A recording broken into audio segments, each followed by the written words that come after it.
So, Randy Posh said, one thing that makes it possible to be an optimist is if you have a contingency plan for when all hell breaks loose.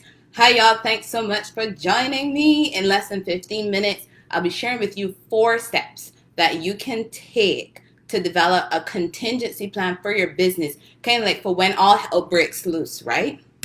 So, like and share this video if you get value from it. And if you're listening on the podcast, drop a heart in there if you're getting value from it. Like I said, thanks so much for joining me. I'm Dr. P. I'm a strategic business coach, and I've been a school psychologist for about 10 years in K-12 schools on the East Coast and the West Coast of the U.S. So I've kind of seen the sun and also the snow and the cold and all the different types of winters, right? And I've also been part-time professor for our online graduate psychology program, and I've served on professional organization committees at the national level and at the state level and also at the international level, right? So this topic that I'm talking about today, let me tell you, with everything that's going on, I was like, oh my God, let's talk about some contingency plans. Because when I was working in schools, one of many things really, many systems that you had in place was contingency plans, really. And those contingency plans were about some what-if scenarios. And with those what-if scenarios, we had to not only plan it, but also practice it. So we had to plan for what if there was a fire? What if there was an earthquake? What if there was a gas leak? What if there was an active shooter? So you had to plan for those things and as well as practice for those things. Because it's all well and good to be planning, but you also need to be practicing those plans because you got to become familiar with what's inside the plan anyways. Because the thing is, a plan shouldn't just kind of like sit in a binder. That's not what a plan is for. It shouldn't just be sitting in a binder. And by the way, this is not a plan. But it's just that it shouldn't be sitting in a binder and no one knows what it is. Because once you've done the plan, you got to actually practice the plan, review the plan, especially with your stakeholders, with everybody who's involved in that plan. So every state, every district I've worked in, we did practice those plans. We review them and we practice them. And to be honest, that practice came in so handy when we had to deal with a situation, when we had to deal with a fire, when we had to deal with active shooter on campus. And because we had practice, it was evident. And people responded how we had practiced. So that was very helpful for our school, for our staff, or for our students. So with all the crazy weather that we've been having here in Texas, this winter storm just hit in Texas. Actually, lots of parts of the U.S. right now are experiencing some crazy winter weather, right? And it's actually pushed parts of Texas into below 0 degrees Fahrenheit. A couple inches of snow, been on the ground now for a couple of days. And some of us have lost power. Thankfully, my power is still up while we're doing this. And some of us have lost water. So there are all these things that are happening. And it really got me thinking about contingency plans as an entrepreneur. Because we have to have contingency plans, kind of like what if, so we can be better prepared for those situations, right? And I know there's tons of things that we're supposed to be doing as entrepreneurs when we're building our businesses. And it's so easy to say, nah, I don't need that right now, and then move on to something that's a bit more pressing. But with the unprecedented times that we've been having, especially in the past 12 weeks, contingency plans are things that we should be considering, if not already have in place or have developed for our businesses. Because they are as important as a business plan and as a strategic plan that we have. And honestly, large businesses, government organizations, they have contingency plans that they put in place for when they experience certain threats. And they put research into developing possible responses so that they can protect their businesses. So we should, as well as small business owners, as entrepreneurs, we should also have plans in place to protect our businesses. So I really saw that research firsthand working in schools, because every school is structured differently. Every layout is different. So when you put the necessary research in, you can develop pretty decent, strong plans. And then you, of course, have to teach them to everybody, because a small group, the team, the administrative team, the leadership team developed the plan for the school, but you still had to turn around and teach the teachers about the plan. Then we had to teach the students about the plan.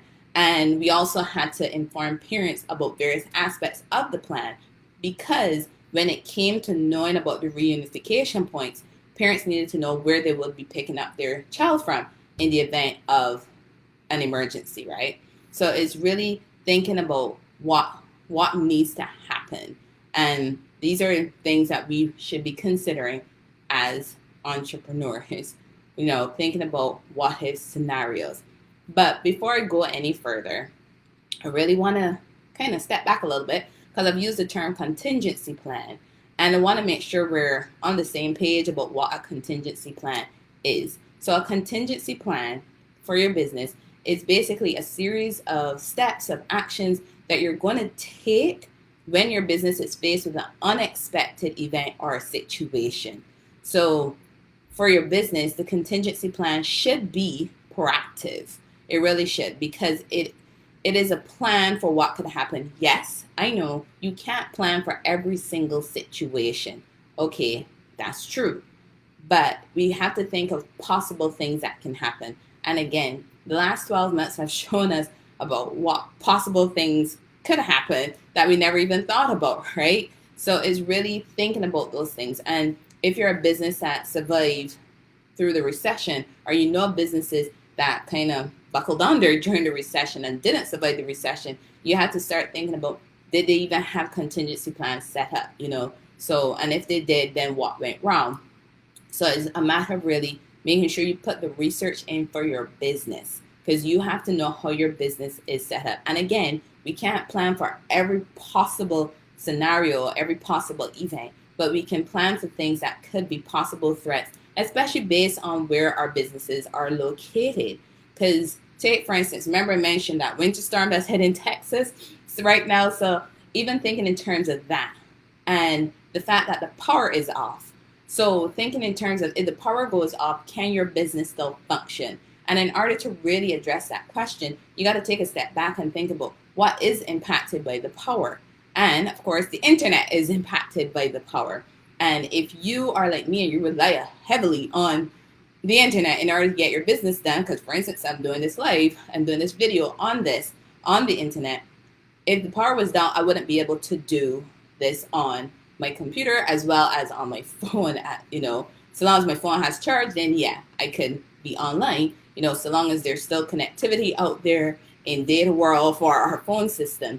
But the thing is that when those systems go down, then we have to think of what impact that's going to cause, and then what are we going to do? So again, you're thinking about your business, where your business is located.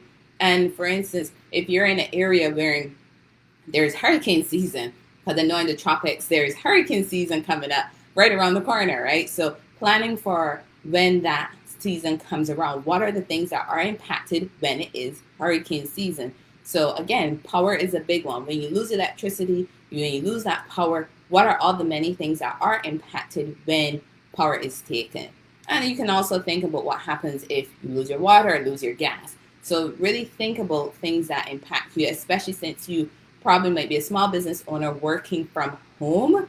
So just think of the things that would be impacting your home and therefore impacting your home business, right? So the benefits of having a contingency plan, they do include the fact that with the plan, you're not going to be just running around like, oh my God, what am I going to do? You're going to have a plan in place where you can quickly and purposefully react to whatever is the experience or the event that you're going through, while also minimizing losses.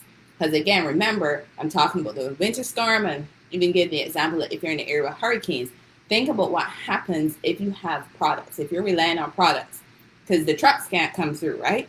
Because right now the roads are icy. So the trucks can't come through. If trucks aren't coming through with deliveries, is that going to impact your product? And if you are giving services, again, if you're relying on the internet, then is that impacting you? Or are you providing services in a location and only in a location? Then how is that going to impact you if you can't get on the road or your clients can't get on the road so that they can come and get your services? So this is why when you have a contingency plan, rather than going, oh my God, oh my God, oh my God, what am I going to do? Or, oh my gosh, what am I going to do? you already have a plan that you can pick up and be like, okay, yes, we've been here. We outlined this plan for this particular situation, or maybe not exactly this one, but very similar. So now you have a plan of what you need to do. So those four steps I want to share with you to really help you with figuring out how to develop a contingency plan for your business, right? Because it's all about your business. You got to develop one based on your business and your business's needs. The first one is identify your resources and prioritize key risks. So research your own organization, your own business. Research it. Look at what resources your business cannot do without. Look at everything for your business, right? And once you've done that, also identify the risks and the threats to your business. And once you've identified those risks and threats, prioritize them, because you have to be able to identify what could be possible risks and possible threats. Why? Because that's then how you're going to be able to come up with a plan. And if you're kind of struggling on how do you identify those risks, how do you identify those threats, consider working with a consultant to really help you with identifying those risks, or even with a coach to help you identify those risks and be able to prioritize those risks for your business. So that's step one. So step two now is plan for each event. I'm not saying plan for every single possible event that's out there. That's not what I'm talking about at all. What I'm saying is plan for those events, those risk events that you just highlighted in the first step. That's what you're planning for. And you're going to outline those actions that you need to take for each one of those risk events that you identify. Think of what you'll need in each one of those scenarios so that your business can get back to normal functioning. That's what you're going to be thinking about when you're looking at what are those actions. And be sure to have a timeline for the actions, because I'm very big on goals and having that timeline, having that action plan. The same thing goes for your contingency plan, because once you identify those actions you need to take to get your business back to normal, as in normal being before the event happened, then you need to also make sure you include a timeline. So that way you keep the momentum flowing, you know what you need to do now, what you need to do next, and 3 steps later. And if you have partners, team members, employees, and they're going to have roles and responsibilities in this contingency plan, here's the thing. Make sure you include them, because they need to know what their role and responsibility is going to be in the contingency plan when it is executed. Don't wait for it to be executed to be then telling them, here it is what you need to do, because that means you never planned it. That means you never practiced it. That means they were never made aware. So, and that also means that you probably have some other issues within your organization if you're not collaborating with your other team members within your organization, right? So make sure to include those individuals who will have roles and responsibilities in executing the contingency plan. Then, once you've done that step with identifying the possible actions, the next step for you to take would be to share your plan. So you're sharing your plan with those same team members, those employees, those stakeholders for your business. You and all those people are going to be looking over what the plan is. And if you are a business similar to mine that is very much so online based, then you probably have employees in different locations. So instead of mailing out a hard copy of your contingency plan, consider using a digital format for the contingency plan. Looking at shared folders, that can be an idea, or an app, something where the contingency plan is readily accessible in the event it has to be implemented. But it also needs to be accessible so that you can be practicing it or reviewing it with your team members. That's step 3. So now for the last step, step 4, is maintain and revisit your plan. Something I learned in the school system is this: you have to maintain and revisit your plans.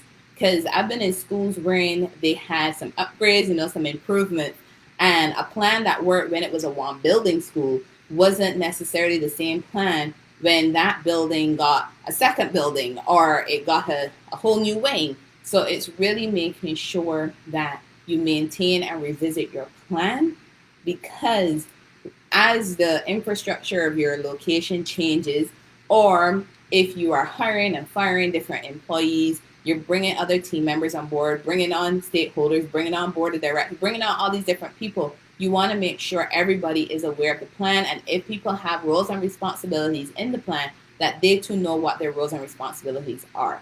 So you want to really make sure you're maintaining it and making necessary revisions as you go. And as you make revisions, be sure to let the stakeholders know, all those people who have a role and responsibility in the plan, also make sure that they're informed of what their new changes for their roles and responsibilities are in the contingency plan. So those are the 4 steps for you to consider when you're developing a contingency plan. So identify your resources and prioritize your key risks. Then plan for each event, share your plan.